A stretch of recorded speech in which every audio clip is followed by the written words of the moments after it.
I've got to a stage now where I'd like to see a 10-year ban on all immigration. And I mean all immigration. I wouldn't take any science whizzes who have got a doctorate and a Nobel Prize. No, I mean all of it. Funny thing with that is if people are like, oh, we desperately need them over here. It's like, well, Zoom exists now. Yeah. So do we? Yeah. Do we really? And if we can, I mean, you couldn't do it overnight. You couldn't just wake up tomorrow and say, right, no more immigration. You'd have to say, right, in the next 2 years, we're going to phase it out. We're going to phase it out. And in 2 years' time, there'll be no immigration for the next 10 years. Businesses then know what to expect. We then need training programs for the people who are on benefits. We need to raise their skills and their aspirations. These are British people we allow to sit on benefits and just have an awful life. We've got disabled people sat on benefits all their lives who may be disabled. Doesn't mean they can't work. Doesn't mean they can't contribute to society. It might mean the person with 2 broken legs can't be a roofer, but it doesn't mean he can't work in a shop or can't be a programmer. So we just put people on benefits and just dump them there because it's easy for the government, because we can rely on cheap foreign labour. But then we also have to look at the damage this does to other countries. So what we do is... we get the brain drain from the other countries, don't we? We suck out anybody with an aspiration, with the get up and go, with money, with an education, and we suck them out of the poor countries, and we leave behind the poor and the stupid. And we wonder why these third world countries can't make it on their own, why we're having to send them money every year to keep them going. It's because this is a type of slavery. It's a type of colonialism. We're reaping their people. And it's just a nice way of raiding the coast and stealing people. That's all we're doing. And then people will say, oh, but they bring so much to the country, which is debatable. But a lot of the money they earn in this country is then sent home. And I understand why it's sent home, because their families are poor and of course they want that money. And that's why they come here. I get that. But then the UK gets no benefit then.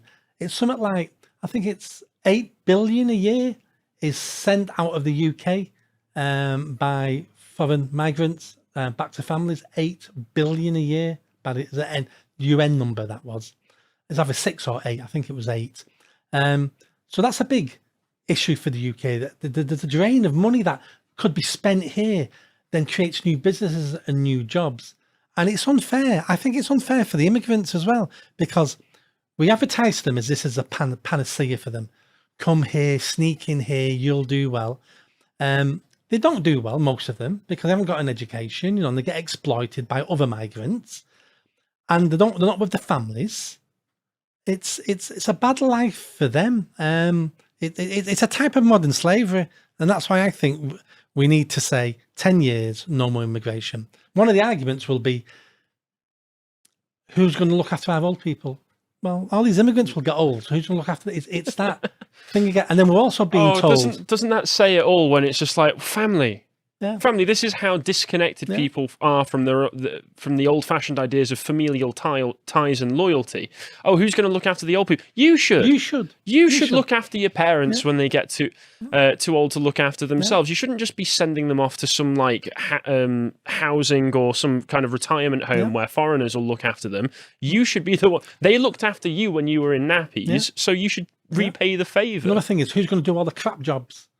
And my answer is, so you think immigrants, all they can do is crap jobs? That's an argument I've been hearing since high school. Yeah, it's not. The reason why British people won't do the crap jobs is because they pay too little. The reason why they pay too little is because we have far too much immigration, and those people will work for less than British people because they're on benefits. If those crap jobs started paying more and more and more, British people on benefits will go, I'll earn 50% more money a week if I work. So they'll get a job, and all of us will have to pay a little bit more in the shops, and we'll all have to pay for this, but I don't mind paying a bit more if it improves the lives of my fellow citizens. And the final point on this, what people keep telling us is AI is coming. And once AI comes, there'll be no more jobs. I've been saying that kind of automation talk for years. But if that's true, why are we importing all these people? Because there's going to be no jobs soon. All the taxis are going to be automated, and this will be automated. They've got machines now that make pizzas.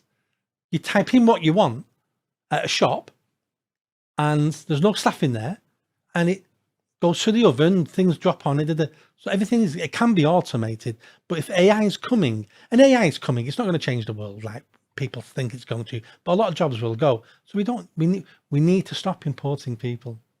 I mean, you are right. If that argument of if everything's going to be automated, it doesn't really matter in the end anyway. Well, if global automation is coming, why are we having all these immigrants come over here to just sit around and have everything automated that they could back home?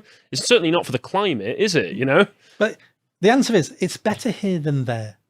But there's never going to get any better when their stars and their talent all leave and abandon their own country and their own family and their own people. Those countries will never get any better. We need to say to them, you need to improve your own country, just like our ancestors improved the UK. We had a civil war here. We lived in poverty. We've had to make those challenges and those changes ourselves. And some of these other countries need to go through that.